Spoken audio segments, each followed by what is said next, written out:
on the set by Jeremy Babin for our Alliance National Bank highlights. Some great games in our area tonight, JB. Oh, terrific. What some unbelievable finishes, you know. I know.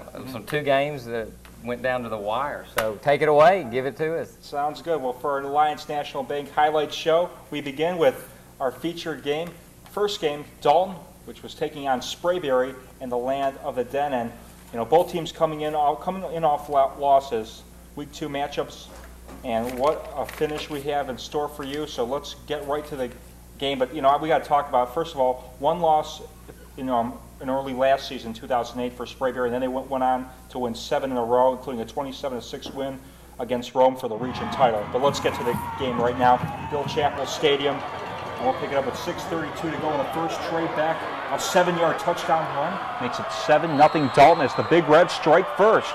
Now with 2:44 to go in the first, Sprayberry's Jarek Meckerman passes to, that's right, no one. Number 54, Alex Blackwell, recovers it for Dalton, and the Big Red take over with a new set of downs. 12 seconds remaining in the first. His name is Marcus King, and he likes to run pretty fast. He's big, he's fast. Look at this. Look how hard it is to even take him down, let alone wrap him up. Oh my God, he is just going to tie up this ball game at 7 apiece. Wow. 7:07 to go in the second quarter now. Dalton with it, but not any longer, as number 10 Blake Young recovers it for Sprayberry, and Sprayberry takes over with a new set of downs. Second quarter, 2:40 left. Sprayberry with it, and watch this. They're going to turn it over, and Dalton's going to take over. Another fumble and another turnover. 2:29 to go in the second. Striker Brown, and what can Brown do for you? How about a 50-yard touchdown pass to Tevin Collins? And we're 14-7, Big Red leading. Now less than a minute to go. Sprayberry with it, and McKinnon to Marcus King. And this is going to make it a 14-14 game, as that would be the score going into the second half. And in the third quarter, with 8:14 left, thanks to our friends at CSS, Shaquan Moore in the end zone, 21-14 Dalton. Now with 11:29 to go in the fourth, Brown, a nice shovel pass to Moore, and he's in the end zone, 27-14. And this game would take every second for it to be over with. Dalton, they win, 27-21. Congratulations to Adam Weingarten and the Catamounts. Well, we all remember last year's matchup between the two schools, Hiram and Northwest. A 21-14 loss to Hiram, and a costly turnover at the end of the game last year. Northwest set on the 7-yard line, and it was the first Bruins loss of the season. How would this one go? We'll pick it up in Tunnel Hill. First quarter, 10:25 in the first. Northwest Chad Keeter, fumble! And Hiram gets up on it, and they take over. Now Tyler Shepard in at quarterback for the Bruins, and he lobs one that's deep and caught, and this is going to make it a 6-0 game for the Bruins. And they wouldn't sit on an extra point. They decide to roll the dice, and it nearly cost them. But Keeter back in at quarterback, goes to Tyler Arnold. 8-0 on this 2-point conversion. Now it's Hiram's Jared McLean to Ethan Slade, and it's 8-6. Hiram, they go on and take care of business, winning 19-8. Model at Southeast. Both teams coming off losses.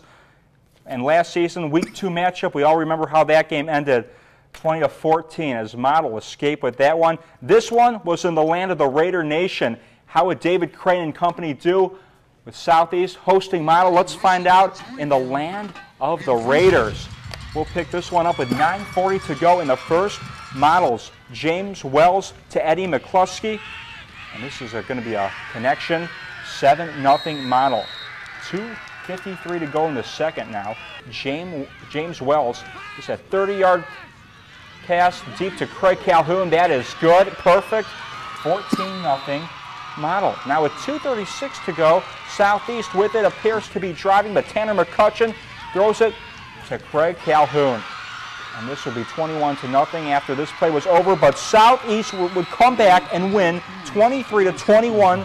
Unbelievable finish in Raider Nation. Congratulations to David Crane and company. What a game they had. Osborne at Murray County, the fourth game. Now last season, Murray came into week 2 with their first win in 21 games with their 17-13 win over East Hall.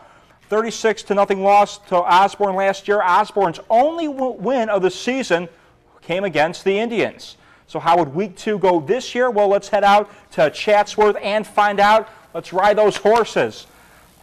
4:54 to go in the first quarter. John Carr, I hope his middle name is not Mark, because he marches in there 20 yards, and it's a 7-0 Osborne lead.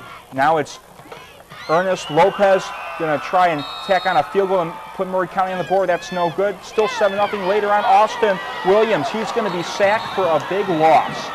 Maury County on offense now. Again, and it's Dustin Anderson. Gets a nice drive, but loses the football. And the Indians turn it over. Indians working it well on defense, though. Luke Mueller in the right place at the right time intercepts this ball and gives the Indians some momentum, but the offensive problems continue for Maury County as Austin Williams has the ball but doesn't have it any longer. That's a fumble. Osborne, they go on and they win this one 17-0.